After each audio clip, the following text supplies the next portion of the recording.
Hai guys, selamat datang ke TM Motor World bersama saya Adib. Hari ni kita nak review sebiji motor yang menjadi trend perkembangan semasa. Kepada anda yang tunggu stok V3 terlalu lama, mungkin ini boleh jadi option kepada anda. Sebab apa? Nombor 1, dia tahun 2019 V1. Okay. Nombor 2, dia datang dengan mileage yang macam ni. Macam ni. Tengok bang, mileage 15,382 sahaja. Okey, sangat rendah. Sangat rendah. Motor ni memang owner tak pakai. Owner lebih kepada parking, owner lebih kepada biarkan balik rumah nampak ada motor sebiji di rumah. Itu cerita dia. Motor datang dengan tayar depan lebih kurang 90%. Disc tak ada crack, tak ada bengkok, macam baru. Crash bar dah siap pasang.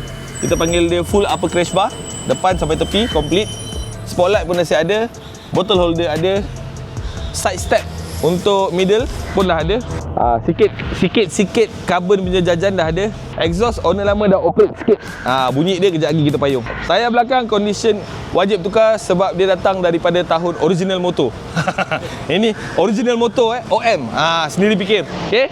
Datang dah ada set sekali satu top box. Okey, top box dah ada set sekali dengan rack. Okey. Motor datang dengan nombor yang lawa 9559. Saya bagi sekali, saya tak ambil Okey, nombor datang dengan lawa. Berapa saya nak jual?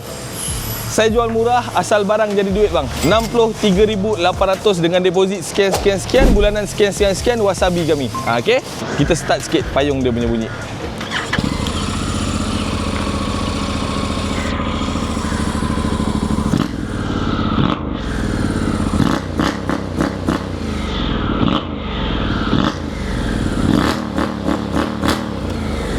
Okey. Kalau berminat dengan SADB ni, jangan tunggu lama-lama, nanti lama-lama dia diambil orang. Kalau yang ini tak cukup power, saya ada lagi sebiji ni. Ini abang dia. Pakai DCT juga. Jangan risau, tak payah nak tukar-tukar clutch. Okey. African Twin tahun 2020, registered 2023. Datang dengan condition yang sangat kemas, sangat comel. Owner pun sangat sayang motor tapi jual sebab motor tak pakai. So datang dengan siap 3 box full Reverie Trico by Honda. DCT gearbox 1100cc Yang 1000cc pakai gear biasa. Ni 1100. Full adjustable electronic suspension depan. Exhaust tak silap saya pun dah ada operate manja-manja. Bunyi sedap. Jagi kita payung. Nombor datang dengan nombor yang biasa. Owner pun tak ada nombor fancy-fancy, nombor biasa. Tapi kondisi motor ni sangat-sangat mengancam jiwa bang. Tayar depan belakang lebih kurang dalam 60%, kondisi cantik. Sebelum keluar, kita belanja semua. Servis, minyak hitam, filter, checking, OBD scan, semua kita buat siap. Dimaklumkan kepada saya, owner lama dah buat VC. Mileage berapa saya kurang pasti, tapi full record under Honda ada. Mileage kita tengok 45,525. Motor ni bang, saya tengok pun geram bang. Untuk motor ni boleh datang dengan manual, boleh datang dengan auto. Kegunaan itu bergantung kepada anda, jenis explore yang macam mana anda nak. Dia boleh main off-road, dia boleh main on-road, dia boleh main full, nak pergi 1000 corner pun tak ada hal. Nak pergi sampai China pun insya-Allah tak ada masalah. Aksesori yang datang ada sikit-sikit. Depan punya windshield dah datang Puig. Tapi ni sebenarnya original, tambah stiker je. Handbar, handguard dah ada. Okey, ini Puig. Original punya dia kecil je, dia tambah Puig punya. Okey. Full crash bar, atas upper crash bar dah ada. Spotlight pun dah ada.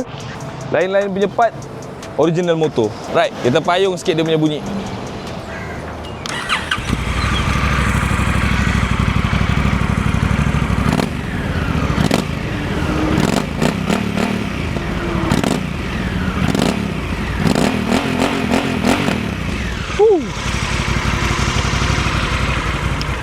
Right bang, kalau berminat dengan African Twin 1100, saya jual dengan harga 77,800 sahaja, below market value bang. Below market value 77,800. Berminat, WhatsApp kita punya team, number ada. So kalau anda berminat dengan salah satu daripada ni, jangan malu, jangan segan, jangan tunggu lama-lama, nanti lama-lama dia diambil orang. Wasabi kita punya team terus.